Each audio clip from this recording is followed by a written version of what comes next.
नमस्कार। क्या कभी ऐसा लगा है कि आध्यात्मिकता के रास्ते बहुत ही ज्यादा जटिल हैं? मतलब इतने सारे नियम, इतनी साधना कि शायद कोई आसान रास्ता भी हो? तो आज हम सीधे प्राचीन शिव पुराण के विद्येश्वर संहिता से एक ऐसे ही गहरे रहस्य पर से पर्दा उठाने वाले हैं। आइए मिलकर इस अद्भुत ज्ञान को समझते हैं। देखिए, अध्यात्म की दुनिया में मोक्ष या मुक्ति, ये लक्ष्य तो बहुत ऊंचा है ना? लेकिन वहां तक पहुंचने के रास्ते अक्सर बहुत ही ज्यादा जटिल और कठिन होते हैं।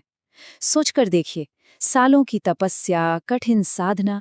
सच तो ये है कि इस रास्ते पर चल पाना सबके लिए मुमकिन नहीं हो पाता। तो फिर एक सवाल मन में आता है, और ये बहुत ही वाजिब सवाल है। क्या कोई और रास्ता है?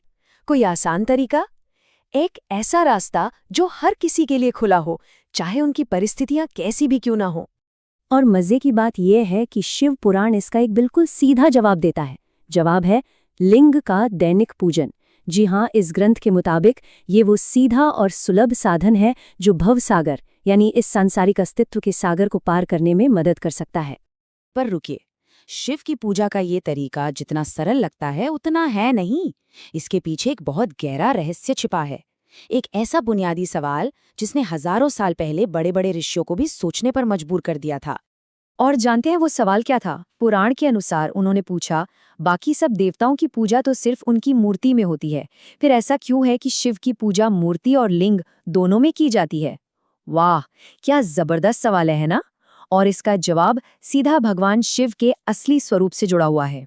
तो ऋषियों के इस कमाल के सवाल का जवाब छिपा है शिव की उस अनोखी प्रकृति में, एक ऐसी खासियत में जो उन्हें ब्रह्मांड के बाकी सभी देवी देवताओं से एकदम अलग बनाती है। शिव पुराण बताता है कि केवल भगवान शिव ही हैं जो सकल भी हैं और निष्कल भी। अब इसका मतलब क्या हुआ?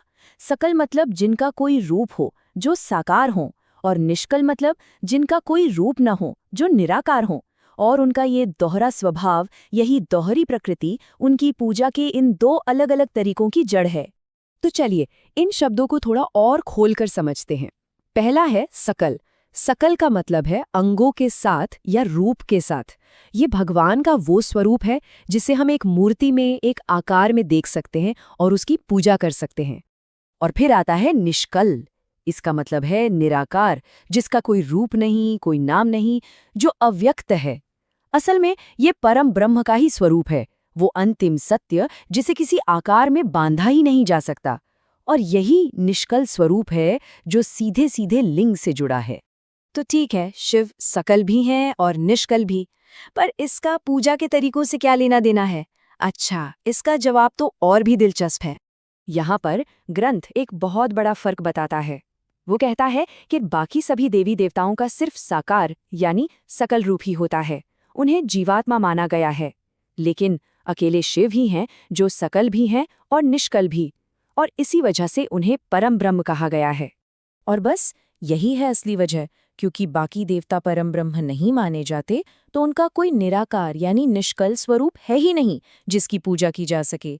इसीलिए लिंग का प्रतीक सिर्फ और सिर्फ शिव से जुड़ा है। क्यों? क्योंकि ये उनके उसी परम निराकार ब्रह्म स्वरूप का चिन्ह है।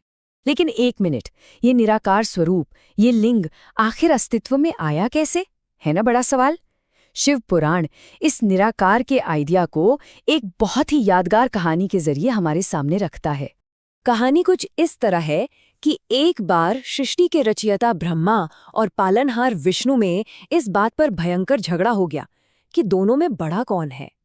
उनके इस घमंड को तोड़ने के लिए शिव उन दोनों के बीच आग के एक विशाल अंतहीन स्तंभ के रूप में प्रकट हुए। एक ऐसा स्तंभ जिसका ना कोई सिरा था, ना कोई अंत।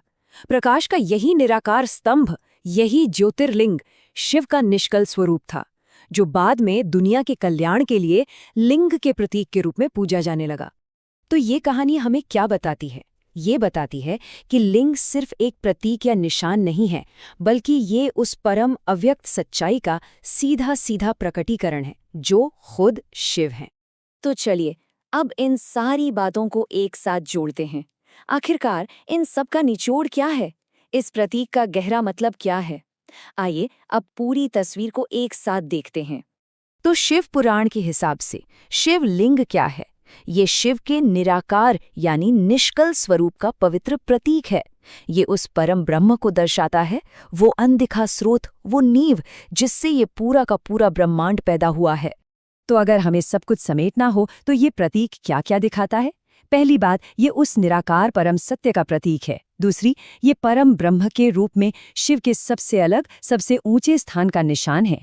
ये हमें हर पल याद दिलाता है कि ईश्वर किसी एक भौतिक रूप से कहीं ज्यादा बड़ा है। और सबसे अहम बात, ग्रंथ के अनुसार इसकी पूजा से सांसारिक सुख और आखिरी मंजिल यानी मोक्ष दोनों मिल सकते हैं। अब इन सारी बातों के बाद एक बहुत गहरा सवाल हमारे सामने आकर खड़ा हो जाता है कि अगर एक भौतिक प्रतीक, एक पत्थर का निशान, किसी निराकार परम सत्ता की पूजा के लिए इस्तेमाल हो सकता है, तो ये दिखने वाली और न दिखने वाली दुनिया के रिश्ते के बारे में हमें क्या सिखाता है? जरा सोचिएगा इस पर।